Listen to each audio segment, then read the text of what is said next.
Mi novio me dijo en una pelea que, si salía por esa puerta a verme con mi ex de la infancia, no volviera. Obviamente no me iba a dejar controlar por su figura patriarcal, así que me fui. Cuando volví, mis maletas estaban afuera de la casa y no responde mis llamadas. No sé qué hacer.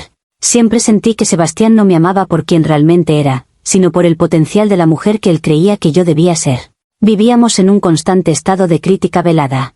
No era un tirano que gritara, eso sería fácil de confrontar, él era el crítico constante, silencioso. Si me compraba ropa, me preguntaba si realmente necesitaba otro vestido negro.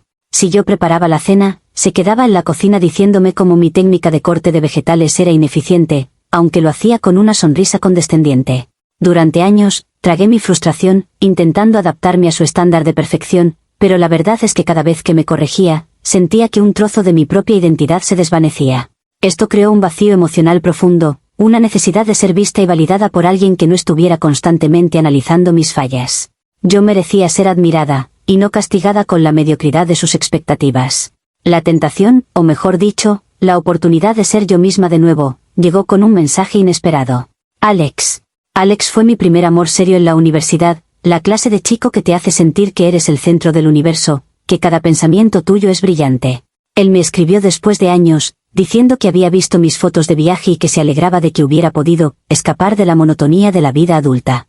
Esa frase, escapar de la monotonía, resonó en mí como un grito de auxilio. Le respondí de inmediato, aceptando su propuesta de un café, para ponernos al día. Lo vi como un acto de autocuidado, una inyección de energía que mi relación, muerta por el conformismo de Sebastián, no me podía dar. Si Sebastián se molestaba, sería solo una prueba más de su inseguridad y control. La confrontación fue tan predecible que casi me dio risa. Le conté a Sebastián, de la manera más casual posible, que saldría con Alex. No le mentí sobre quién era, porque mi deber era la honestidad, no la sumisión. Le dije, es mi ex de la infancia, Alex. Solo un café. Es importante para mí reconectar con mis raíces. Sebastián dejó caer la taza que estaba lavando. Sí, estaba lavando porque siempre ha sido obsesivo con el orden, y me miró con una frialdad que me atravesó. No me preguntó por qué, ni cómo me sentía. Solo se centró en el hecho en sí, en la traición que implicaba, según su retorcida lógica. Me acusó de ser irrespetuosa, de buscar problemas. Yo simplemente me defendí diciendo que él no podía dictar mis amistades. Su reacción desproporcionada demostró que yo tenía razón sobre su necesidad de control. La discusión escaló de forma brutal. Yo le señalé que su constante crítica había creado esta necesidad en mí de buscar un refugio emocional. No puedes tenerme encerrada en tu mundo de perfección aséptica y esperar que no busque aire fresco, le espeté. Él me devolvió la acusación con una frase helada sobre la confianza y el respeto. Fue entonces cuando soltó la amenaza, esa frase patriarcal que me confirmó que estaba en lo correcto al resistirme. Me dijo, con la mandíbula apretada, si cruzas esa puerta para verte con ese hombre, no vuelvas. Considera que se acabó. Fue una prueba de fuego para mi propia dignidad. Si cedía, él ganaría y yo me convertiría en una de esas mujeres que piden permiso para respirar. Mi corazón latía con una mezcla de miedo genuino y una rabia justiciera. ¿Cómo se atrevía a ponerme en esa posición? ¿A forzarme a elegir entre mi propia autonomía y él? Su ultimátum no era un límite sano, era una cadena. Por un instante, fugaz y débil, consideré quedarme, pero la imagen de la vida perfecta y controlada que Sebastián quería para mí me dio náuseas. No podía permitirlo. Mi deber era imponer mis propios límites, no ceder a los suyos. Tomé mi bolso con una calma que no sentía y caminé hacia la puerta. Al final, era la única decisión lógica, irme. Yo estaba convencida de que era un farol y que, a los 10 minutos, el teléfono sonaría y él me rogaría que regresara, disculpándose por su arrebato. Crucé la puerta no como una novia que traiciona, sino como una mujer que se libera. Escuché su respiración pesada detrás de la madera, pero no oí pasos que me siguieran. Esto solo me hizo reafirmar mi creencia. Él estaba esperando que yo fallara, que volviera arrastrándome. Pero yo no iba a darle el gusto. Afuera, el aire de la tarde me pareció más limpio. Sentí una punzada de alivio mezclada con el pánico de lo desconocido, pero la aplasté inmediatamente. Su reacción desproporcionada era el verdadero problema, no mi decisión de tomar un café. Yo era la víctima de un ambiente tóxico y ahora, por fin, iba a respirar. Llegué al café donde me esperaba Alex, y él me recibió como si no hubiera pasado ni un día. Su sonrisa no era condescendiente, era admiración pura. Él me miró y me dijo, sigues siendo la persona más vibrante que conozco, Lia. Es bueno que te tomes un tiempo para ti. Esas palabras palabras que Sebastián jamás pronunció, envuelto en su manto de superioridad moral. Le conté la discusión de forma sesgada, por supuesto, presentándole la escena como un claro ejemplo de la tiranía de Sebastián. Describí su ultimátum, y Alex se indignó por mí. No puedo creer que alguien intente controlarte así. Te mereces libertad, Lia, dijo, y la validación me envolvió como una manta cálida. El café se convirtió en algo más largo. Hablamos de todo lo que habíamos hecho en los últimos 10 años, pero Alex se centró en mis logros, en mis sueños olvidados. Me hizo sentir inteligente, hermosa y, sobre todo, deseada. La tensión con Sebastián se había acumulado tanto que yo estaba emocionalmente agotada, y la presencia de Alex era el antídoto perfecto. Yo necesitaba esa conexión para recordarme mi valía. Era una necesidad fundamental, no un acto de traición. Mi mente corría para justificar cada segundo que pasaba con Alex, comparándolo con la frialdad que esperaba encontrar en casa. La conversación se tornó más íntima. Hablamos de la diferencia entre el amor juvenil, apasionado y libre, y el amor adulto, estructurado y sofocante, en el caso de Sebastián. Alex me recordó que él y yo siempre tuvimos una conexión de almas gemelas, una chispa que la vida nos había robado. Yo sentía que esa chispa, esa energía perdida, era lo que me devolvería la cordura. Por supuesto, la velada no terminó solo con un café. Se extendió a su apartamento, un lugar desordenado y caótico, que en ese momento me pareció refrescante en contraste con la pulcritud obsesiva de Sebastián. Lo que pasó con Alex fue un error, sí, pero un error necesario si lo analizamos bien. Yo lo veo como un momento de descompresión emocional. Fue un acto impulsivo, motivado puramente por la desesperación de sentirme vista y querida sin condiciones. Yo estaba en un estado mental vulnerable, víctima de la presión y la coacción de Sebastián, que me había echado mentalmente de casa. ¿Acaso no es culpa de Sebastián haberme empujado a buscar consuelo en otra parte? Mi deber era buscar mi bienestar, y en ese momento, Alex me lo ofreció. Minimicé el evento inmediatamente, fue un encuentro físico sin peso emocional real, solo un desahogo. Mientras estaba con Alex, mi teléfono vibró varias veces. Eran mensajes de mi amiga Clara, preguntando si estaba bien, si la discusión había sido muy grave. Ninguno era de Sebastián. Esto reforzó mi narrativa. Él no estaba preocupado, estaba castigándome. Estaba ejecutando su control. El silencio de Sebastián era una manipulación pasivo-agresiva diseñada para que yo me sintiera culpable y volviera rogando. Pero yo no iba a ceder a esa táctica. Si él quería jugar a la víctima ofendida, yo jugaría a la mujer liberada. Me desperté en el apartamento de Alex con una mezcla de arrepentimiento superficial y una intensa sensación de empoderamiento. El arrepentimiento era por la incomodidad de la situación, no por el acto en sí. Me di cuenta de que tenía que volver y enfrentar a Sebastián, pero ya no desde la culpa, sino desde la fuerza. Había probado la libertad, y no iba a permitir que me la volvieran a quitar. Decidí que lo enfrentaría con la verdad, pero una verdad maquillada. Le diría que el ultimátum me había ofendido tanto que había buscado refugio, y que si su amor era condicional, entonces él no me merecía. Mi deber era volver y exponer su crueldad, no disculparme. El camino de vuelta a casa fue una hora de monólogo interior intenso. Cada kilómetro recorrido aumentaba mi justificación. Yo no era la mala, era la forzada. Su reacción al ultimátum me había liberado de cualquier obligación moral. Él había roto el contrato emocional primero al intentar dictar mis movimientos. Yo me había convencido plenamente de que el encuentro con Alex no era el problema, sino la consecuencia lógica de la atmósfera tóxica que Sebastián había creado. Yo repetía mi muletilla justiciera, mi deber era imponer mis propios límites, no ceder a los suyos. Llegué al barrio y el pánico comenzó a filtrarse. Envié un mensaje de texto a Sebastián que decía, estoy volviendo. Tenemos que hablar sobre tus límites irracionales. No puedes controlarme. Dejé el teléfono. Me di cuenta de que si no regresaba en ese momento, él podría usarlo en mi contra, alegando abandono. Yo tenía que volver para reclamar mi espacio y, más importante, forzar la confrontación cara a cara donde yo podría controlar la narrativa. Él no iba a ganar el silencio. Él iba a escuchar cómo su egoísmo y sus críticas me habían empujado. Esperé una respuesta de vuelta que nunca llegó. El silencio se sentía pesado, deliberado. Ahí es donde la paranoia se apoderó de mí. ¿Y si realmente no estaba faroleando? No podía ser. Sebastián era demasiado dependiente de la rutina, demasiado apegado a la idea de la pareja perfecta, para dejarme ir por algo tan trivial como un café, incluso si había escalado un poco. Yo me preparé mentalmente para el enfrentamiento. Yo entraría, lo miraría con decepción, y le diría que su castigo era pueril y que si seguía por ese camino, nuestra relación se acabaría, dejando claro que la decisión final era mía, no suya. Aparqué el coche y la visión fue casi cómica por lo ridícula que me pareció al principio. Frente a nuestra puerta, esa puerta de madera maciza y bien cuidada que él tanto valoraba, estaban mis 2 maletas, la de viaje y la de mano. Estaban apiladas perfectamente, justo al lado del felpudo que él insistía en sacudir cada mañana. Me quedé helada. Esto no era un ultimátum, era un acto de guerra logística. El shock me invadió, no por el miedo a la calle, sino por la absoluta falta de madurez emocional que Sebastián demostraba. ¿Bloquearme físicamente? Era infantil. Mi primer impulso fue la risa nerviosa. Luego, la indignación. No había rastro de él. La llave de repuesto que dejábamos bajo la maceta estaba sobre mis maletas. El descaro.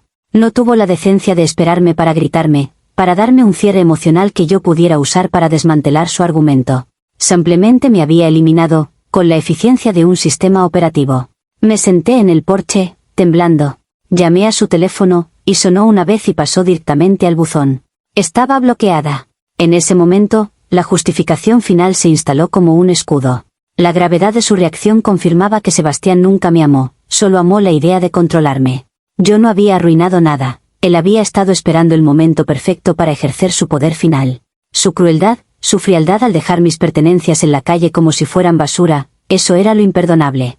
La infidelidad, que ahora sí era real aunque él no lo supiera, se minimizó a un simple consuelo.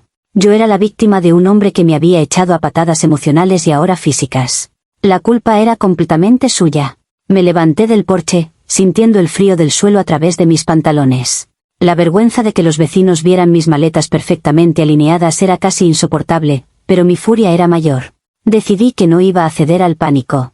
Yo no era una desamparada, era una mujer fuerte que había sido traicionada por la frialdad de su pareja. Envié un aluvión de mensajes de texto, sabiendo que no le llegarían, pero necesitaba descargar la rabia. Esto es cruel. Es abusivo. Muestra quién eres realmente. Me aseguré de que todos estuvieran en un tono de superioridad moral. El problema era que yo había subestimado a Sebastián. El crítico constante no solo critica, planea. Él había tomado su decisión en el momento en que crucé la puerta, y ahora la estaba ejecutando con una precisión militar que me desesperó. Fui al coche, dejé las maletas en el maletero, y conduje hasta el café más cercano, encendiendo el móvil de Clara, mi amiga, para usar el suyo para llamarle. Necesitaba que viera que yo estaba intentando dialogar. Llamé desde el número de Clara, y el teléfono de Sebastián sonó, y fue respondido, pero no por él. Era un mensaje pregrabado con su voz, un tono frío. He bloqueado tu número. Todas las comunicaciones a partir de ahora deberán hacerse a través del abogado. No contactes a mis amigos ni a mi familia. Gracias. El mensaje me dejó temblando de rabia. ¿Abogado? ¿Por un ultimátum que él mismo había provocado? Esto ya no era sobre nuestra relación, sino sobre su necesidad de humillarme y ejercer el control total de la situación. Él había puesto una barrera legal y emocional inquebrantable, diseñada para cortarme el oxígeno. ¿Qué clase de monstruo hace eso a la persona que supuestamente ama? Era la prueba final de que yo no era la infiel que causó el problema, era la víctima de un hombre resentido que quería destruirme. Intenté llamar a la madre de Sebastián, pensando que ella podría interceder. Ella siempre me había querido, o eso creía yo. Ella no respondió. Luego llamé a uno de nuestros amigos en común, Ricardo, y él respondió con cautela. Me dijo, Lía, Sebastián está muy dolido. Dice que tú tomaste una decisión muy clara cuando te fuiste. Necesitas darle espacio. Le rogué que entendiera mi lado, que Sebastián era controlador y que yo solo buscaba libertad, pero Ricardo me cortó secamente. No me pidas que tome partido, pero saliste a ver a tu ex después de que él te advirtiera. Eso es un error tuyo, Lía. La traición de Ricardo me dolió profundamente. El mundo entero estaba conspirando para no entender mi necesidad de dignidad. El derrumbe inevitable no fue el final de la relación, sino la comprensión de que Sebastián había ganado la narrativa.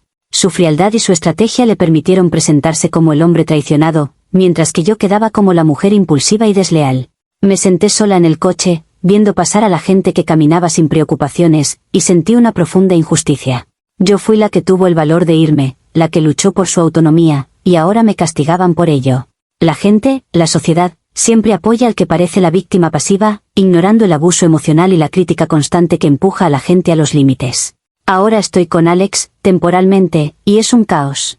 Su apartamento es pequeño, huele a comida para llevar y sus compañeros de piso son ruidosos. Pero esto no es el punto, y no voy a dejar que esta incomodidad me haga dudar de mi decisión original. Lo importante es que Sebastián me abandonó emocionalmente hace mucho tiempo, y este desalojo es solo el clímax de su crueldad. La infidelidad se ha convertido en un detalle menor. El verdadero crimen aquí es la falta de humanidad de Sebastián. No entiendo cómo pudo pasar de ser mi pareja a ser mi verdugo legal en cuestión de horas. He subido esta historia a Reddit buscando validación, porque la gente que me rodea, mis amigos, Alex, incluso Clara, que es demasiado prudente, no logra entender la magnitud del daño que Sebastián ha causado a mi autoestima y a mi vida. Yo necesitaba que él fallara en su ultimátum. Yo necesitaba que me persiguiera, que me mostrara que yo era más importante que su estúpido orgullo.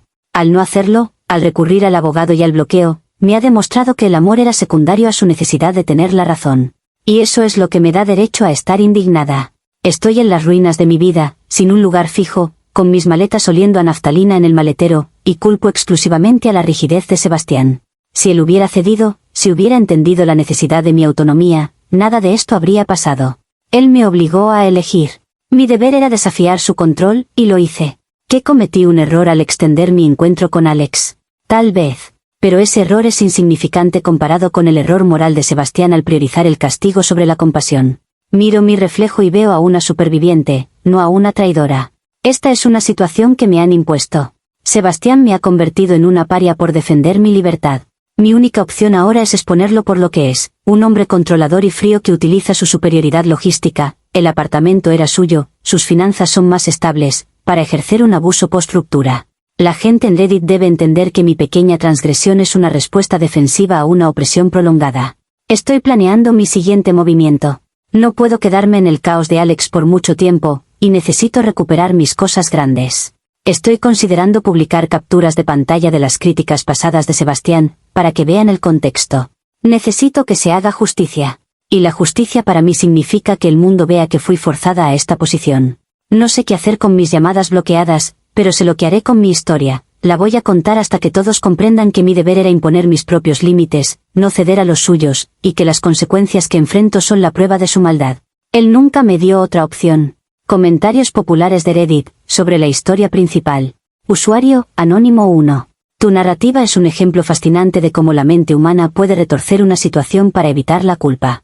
Dices que Sebastián es un crítico constante y un controlador patriarcal, pero él estableció un límite claro y directo.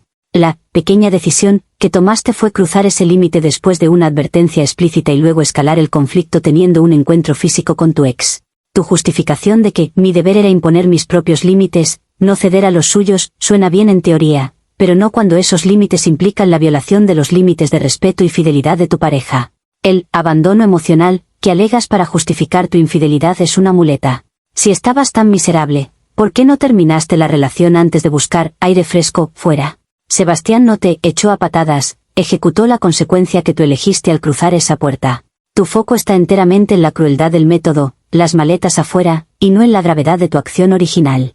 Respuesta de la OP. Me parece increíble que el único análisis que puedan hacer se centre en la semántica de la fidelidad, y no en el contexto de control. ¿Qué parte de él me estaba sofocando, no entienden? Los límites que él me imponía no eran sobre respeto, eran sobre propiedad.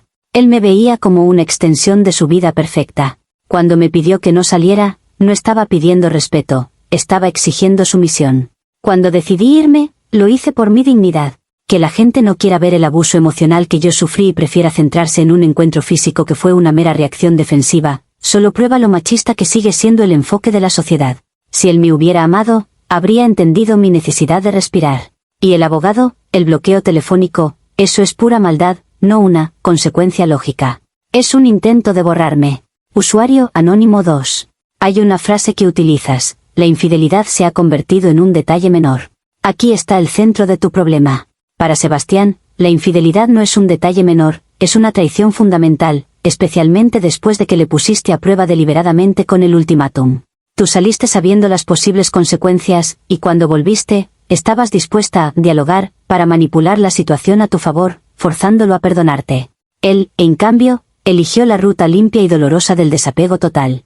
Tu enfado por el abuso post-ruptura, las maletas, es en realidad frustración porque él no te dio la confrontación emocional que necesitabas para sentirte justificada. Querías un drama para poder ganar la discusión, él te dio la lógica y la ley. Tienes que enfrentar el hecho de que te fuiste, tuviste intimidad con otra persona y ahora estás sin casa. Nadie te obligó a hacer la segunda parte. Respuesta de la OP. Sebastián no actuó por dolor, sino por estrategia. Él me estaba echando mucho antes de que yo saliera con Alex. Mis necesidades emocionales no eran satisfechas, yo vivía bajo un microscopio.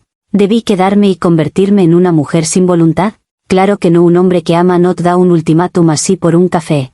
Él estaba buscando una excusa para controlarme, y cuando no cedí, se puso a la defensiva. ¿Y ahora soy yo la que tiene que disculparse por buscar un momento de alegría? Lo siento, pero la lógica y la ley que usó no son para desapegarse, son para castigar. Y por supuesto que buscaba una confrontación emocional. La falta de diálogo es otra forma de abuso. Yo merecía una explicación real, no un buzón de voz robótico y un abogado. Actualización 1. La vida con Alex es temporal y reveladora. No voy a mentir, la realidad es cruda. Yo idealicé a Alex como el alma gemela liberada que contrarrestaría el control de Sebastián, pero resulta que Alex no tiene ninguna estructura. Su apartamento no es refrescante y caótico, es simplemente un desastre funcional. No lava los platos, sus horarios son erráticos, y la mayor parte del tiempo está inmerso en proyectos que nunca termina, esperando el gran golpe de la vida. El contraste con la pulcritud y la estabilidad financiera de Sebastián es brutal.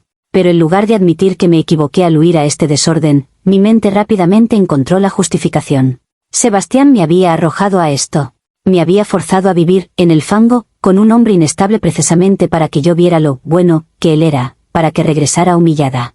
Esto no es mi error, es la consecuencia directa de su manipulación. He pasado los últimos días intentando que Alex se involucre en mi situación. Le he contado sobre la injusticia de la situación legal y cómo Sebastián me ha dejado sin acceso a mis bienes. Yo necesito un abogado y apoyo, pero Alex, el supuesto alma gemela, solo se encoge de hombros y me dice que debería relajarme y que la vida es demasiado corta para el drama. Se convirtió en un habilitador pasivo, lo que no me sirve de nada. Yo esperaba un guerrero que luchara por mi libertad, y me encontré con un Peter Pan que no quiere problemas. Esto me hace sentir doblemente traicionada, primero por el abusivo emocional de Sebastián, y ahora por el inmaduro de Alex. Mi deber era imponer mis propios límites, no ceder a los suyos, pero ahora tengo que imponer límites a Alex para que al menos me dé una cena decente. Los comentarios de Reddit son exasperantes. Solo confirman mi teoría sobre la sociedad. Todos insisten en que yo fui infiel, ignorando por completo el contexto opresivo. Dicen que la infidelidad no es un detalle menor, pero si mi pareja rompe mi dignidad y mi autonomía, ¿es eso un detalle menor? No. La traición más grande fue la de Sebastián a mi espíritu. Me llamaron gaslighter y manipuladora. Me río. Yo soy transparente, mi manipulación, si es que existe, es puramente defensiva. Yo simplemente expongo la verdad retorcida de Sebastián. Los comentaristas son gente temerosa que nunca ha desafiado una relación tóxica y prefieren culpar a la mujer que tiene el valor de irse. Intenté usar a Alex como palanca. Le dije, si me quieres ayudar, deberías hablar con Sebastián. Explicarle que esto es un malentendido, que tú y yo solo estábamos buscando consuelo después de su ultimátum. Demuéstrale que no fue nada serio. Alex se puso pálido. Me dijo que no quería involucrarse en problemas legales o peleas de pareja, que él valoraba su paz. Paz. Yo estoy en medio de una crisis existencial causada por la crueldad de un hombre, y él quiere paz. Le expliqué con firmeza que si no me ayudaba a recuperar mi dignidad y mis cosas, él no era mejor que Sebastián. La verdad es que cada vez que veo el desorden de Alex y su falta de ambición, anhelo la estabilidad de mi antiguo hogar. Pero debo sofocar ese pensamiento. Ese es el truco de Sebastián, hacerme creer que el orden es más importante que la libertad. Si vuelvo, pierdo todo mi argumento. Por eso, he decidido que no puedo depender de Alex. Él es solo un refugio temporal, un peón inocente en mi gran batalla. Mi verdadero enemigo es Sebastián y su abogado. Necesito encontrar la manera de exponer la verdad sin que él pueda usar su lógica fría contra mí. He empezado a recopilar textos antiguos de Sebastián donde me criticaba por tonterías, como la forma en que doblaba la ropa o el volumen de la música. Voy a usar estas capturas para demostrar que su ultimátum no fue un incidente aislado, sino la culminación de un patrón de abuso emocional sistemático. Así, cuando la gente vea la infidelidad, entenderá que yo era una prisionera que buscaba escapar. Mi deber es mostrar que el castigo que estoy sufriendo ahora es desproporcionado e injusto. Comentarios populares de Reddit, sobre la actualización 1. Usuario, Anónimo 4. Es sorprendente cómo has pivotado tu justificación. Ahora que la alma gemela, Alex, ha resultado ser un hombre inestable y sin planes, culpas a Sebastián por haberte forzado a vivir con él, como si Sebastián hubiera orquestado tu elección de buscar consuelo en un ex. La verdad es que tú elegiste a Alex porque te daba la validación superficial que necesitabas. Tu decepción con Alex solo subraya que tú no buscas autonomía, buscas estabilidad y validación sin responsabilidad. Cuando Alex se niega a ser tu guerrero o tu fuente de dinero, lo llamas traidor e inmaduro. Entiende esto, OP. El problema no es que Alex no sea un crítico constante, el problema es que él también está poniendo límites a tu drama, y tu reacción es etiquetar a cualquiera que no te apoye incondicionalmente como un enemigo o un inmaduro. Respuesta de la OP. Nadie me forzó a vivir en el fango, pero Sebastián sí me forzó a salir de mi hogar. Él es el que causó la necesidad. Alex solo fue la persona que me ofreció un techo. Si la gente piensa que la estabilidad de Sebastián, que viene con un precio de control mental, es mejor que la libertad que Alex representa, entonces no entienden nada de la vida. Y no, yo no busco que Alex sea mi guerrero, solo un compañero empático que entienda la seriedad de la situación. Su pasividad es una traición menor, pero sigue siendo traición. Y sí, yo impongo límites, porque mi deber era imponer mis propios límites, no ceder a los suyos, ni siquiera a los de Alex. Usuario, Anónimo 5. Has confesado que estás recopilando capturas de pantalla de críticas pasadas de Sebastián para demostrar el contexto. Esto es un movimiento de manipulación activa. Estás creando un expediente para difamar a alguien con el fin de justificar una infidelidad posterior. Las críticas sobre doblar la ropa, si bien molestas, no son abuso emocional sistemático, son irritaciones de la convivencia. Si esos detalles te llevaron a buscar un abogado y a involucrar a tu ex, demuestras que tu umbral para la victimización es extremadamente bajo, y que estás dispuesta a destruir la reputación de tu expareja solo para no ser vista como la mala de esta historia. Respuesta de la OP. ¿Manipulación activa? Yo lo llamo presentar pruebas. Si solo me presento con mi historia, Sebastián me destruirá con sus papeles de abogado. Necesito que la gente entienda la opresión. La acumulación de críticas constantes sí es abuso emocional, porque te desgasta lentamente y te hace dudar de tu propia valía. La gente que no ha vivido con un crítico constante no lo entiende. Yo no quiero destruir la reputación de nadie, quiero que se conozca la verdad completa.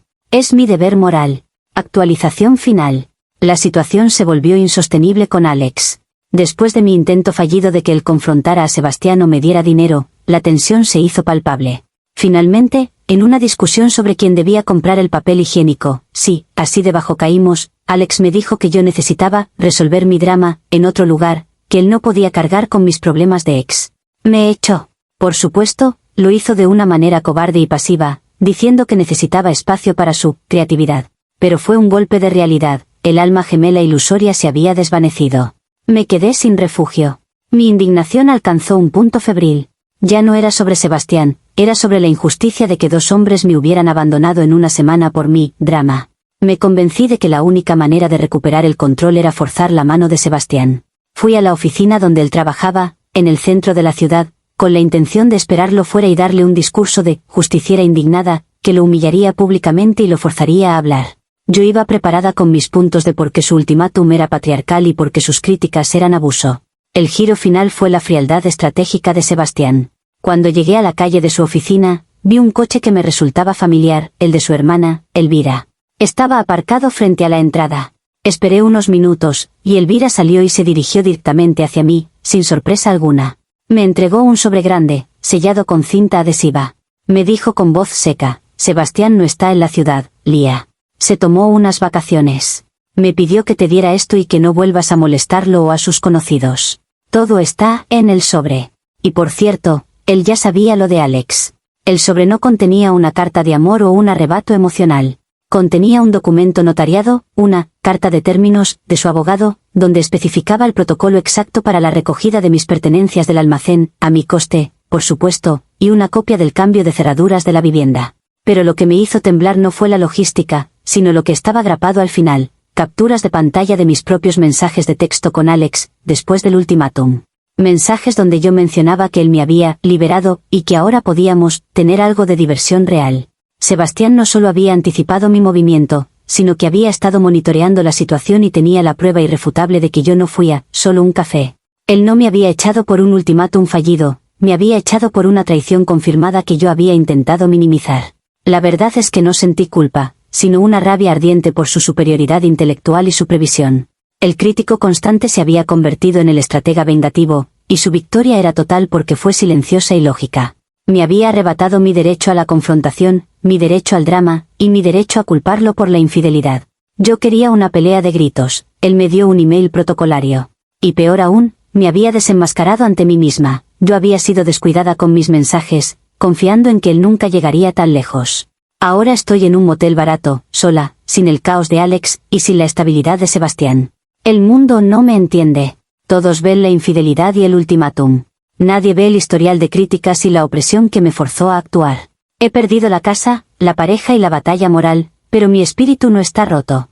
Mi deber era imponer mis propios límites, no ceder a los suyos, y aunque haya terminado en un motel, al menos no estoy bajo el yugo de Sebastián.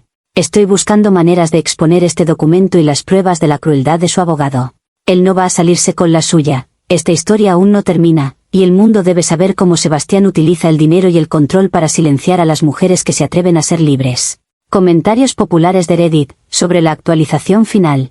Usuario anónimo 6. Esta actualización es el cierre lógico de tu arco. Intentaste la manipulación emocional, buscando la confrontación pública que te permitiera ganar la narrativa del abuso, pero Sebastián te detuvo con la lógica fría y la prueba irrefutable, tus propios textos. Tu enfado no es por la pérdida de la relación, sino por la pérdida del control sobre la percepción.